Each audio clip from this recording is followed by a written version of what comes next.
Bayangin, kamu masih kecil, tumbuh tanpa tempat yang benar-benar bisa disebut rumah.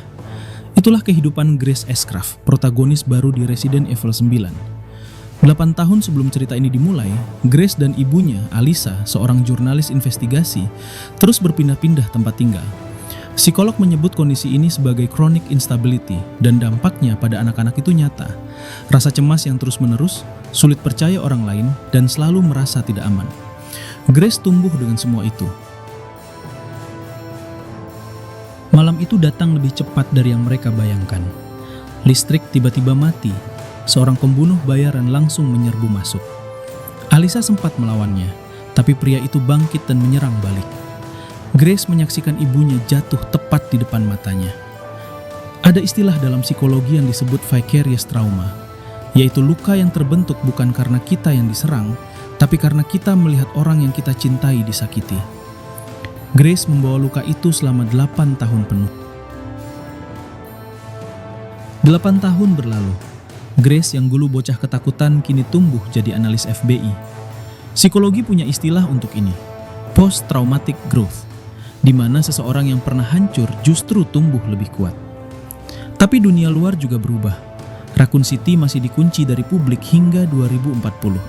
Dan yang lebih mengkhawatirkan, Amerika Serikat mulai menarik diri dari perjanjian larangan senjata biologis internasional. Ini bukan kebetulan.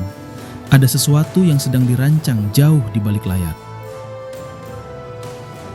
Disinilah fakta ilmiah yang benar-benar bikin merinding masuk.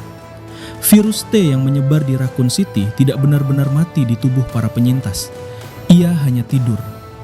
Ini mirip konsep latent infection dalam virologi nyata, di mana virus bersembunyi, membangun kekebalan terhadap antibodi, lalu bangkit kembali. Gejalanya dimulai dari memar hitam di kulit, lalu tubuh mulai menyerah.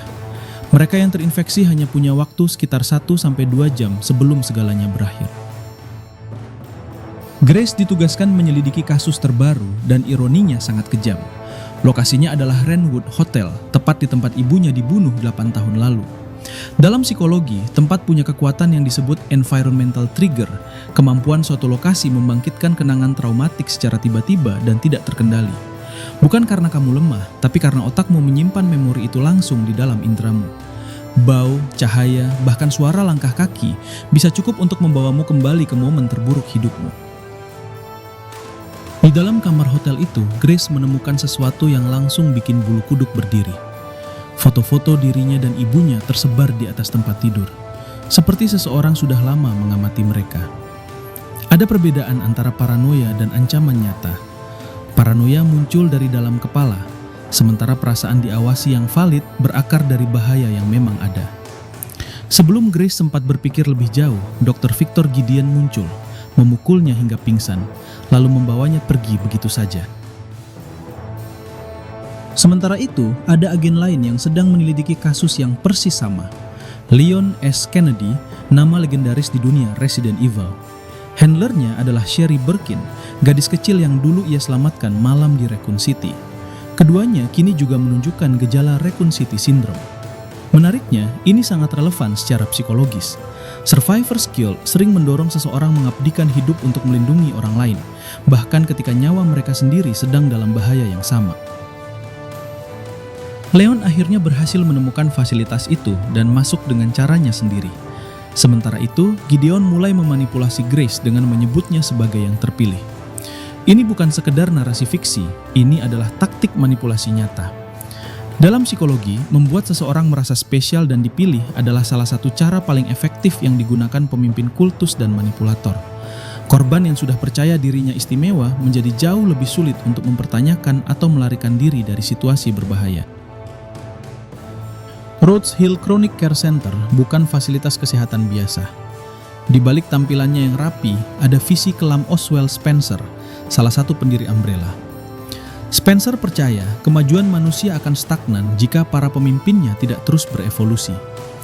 Ide ini terdengar sangat familiar karena pernah benar-benar nyata di dunia kita. Eugenika, keyakinan bahwa manusia bisa diperbaiki melalui seleksi biologis, pernah dianut oleh ilmuwan serius sebelum akhirnya menjadi fondasi eksperimen paling keji dalam sejarah. Spencer punya obsesi yang jauh lebih spesifik dari sekedar teori evolusi manusia biasa. Ia menciptakan virus progenitor, virus purba yang menjadi fondasi semua virus dalam franchise ini. Ia mendirikan panti asuhan, mengisi anak yatim ke dalamnya, dan menjadikan mereka subjek uji coba diam-diam.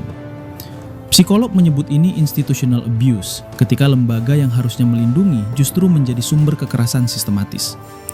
Yang paling mengerikan, korbannya bahkan tidak pernah tahu bahwa mereka adalah korban.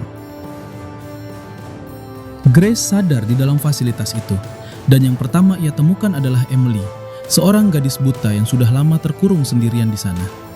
Secara psikologis, ada sesuatu yang sangat menarik terjadi di sini. Saat seseorang dalam kondisi krisis bertemu orang yang jauh lebih rentan, fokus mereka bergeser dari menyelamatkan diri menjadi melindungi orang lain. Empati bukan kelemahan. Dalam situasi survival, empati justru sering menjadi alasan terkuat seseorang untuk terus maju. Inilah Zeno, antagonis utama game ini. Ia adalah salah satu anak yang dibesarkan di panti asuhan milik Spencer yang awalnya juga seorang korban. Tapi ada fenomena psikologis yang dikenal dengan identification with the aggressor. Korban yang cukup lama terpapar sistem yang menguasai mereka akan mulai mengadopsi nilai-nilai sistem itu, bahkan membelanya. Zeno bukan sekedar bertahan dalam sistem Spencer, ia menjadi senjata paling sempurna yang pernah Spencer ciptakan dari korbannya sendiri.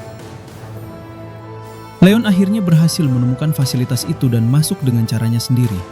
Sementara itu, Gideon mulai memanipulasi Grace dengan menyebutnya sebagai yang terpilih. Ini bukan sekedar narasi fiksi, ini adalah taktik manipulasi nyata. Dalam psikologi, membuat seseorang merasa spesial dan dipilih adalah salah satu cara paling efektif yang digunakan pemimpin kultus dan manipulator. Korban yang sudah percaya dirinya istimewa menjadi jauh lebih sulit untuk mempertanyakan atau melarikan diri dari situasi berbahaya. Disinilah twist paling mengejutkan dalam game ini. Di balik semua eksperimen Spencer yang gelap, ia ternyata menyimpan satu ciptaan berbeda, virus Elpus. Berbeda dari semua virus Spencer sebelumnya yang dirancang membunuh dan mengubah manusia, Elpus adalah antiviral. Ia menghentikan infeksi, bukan menciptakannya.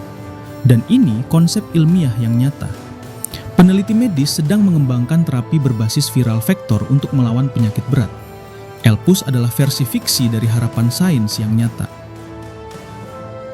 Grace menemukan file tersembunyi dari MO Disk yang ibunya sembunyikan di tasnya. Isinya mengubah segalanya.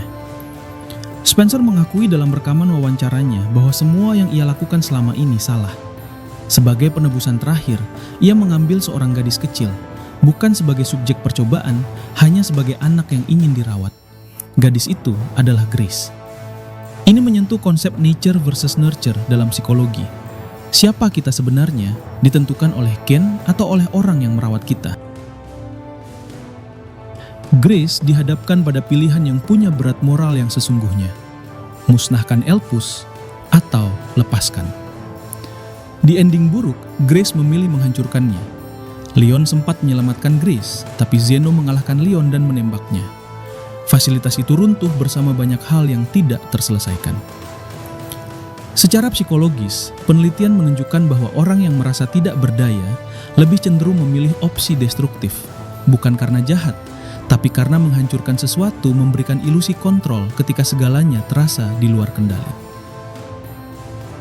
Di ending terbaik, Grace melepaskan Elpus ke dalam sistem fasilitas itu. Zeno yang merasa menang justru terkejut habis. Virus itu sama sekali tidak memberikan kekuatan pikiran yang ia bayangkan. Semua kemampuannya hilang seketika dan ia kembali menjadi manusia biasa.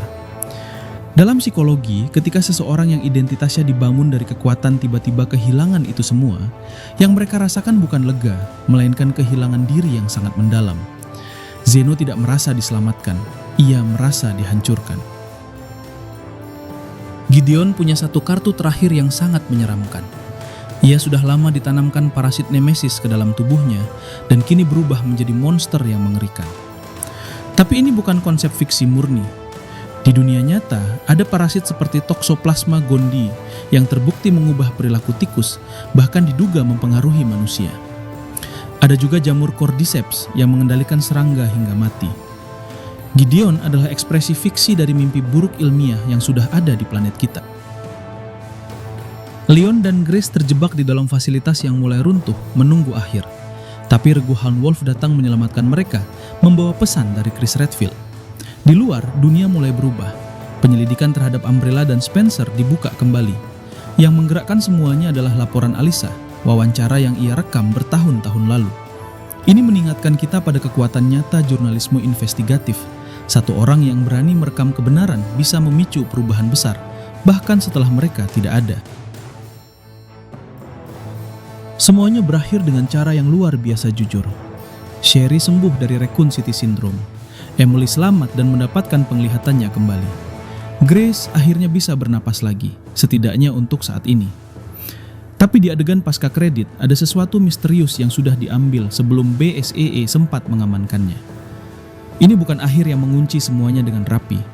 Ini jenis akhir cerita yang paling jujur. Dunia berubah, tidak sempurna, tapi jauh lebih baik. Dan itu sudah cukup.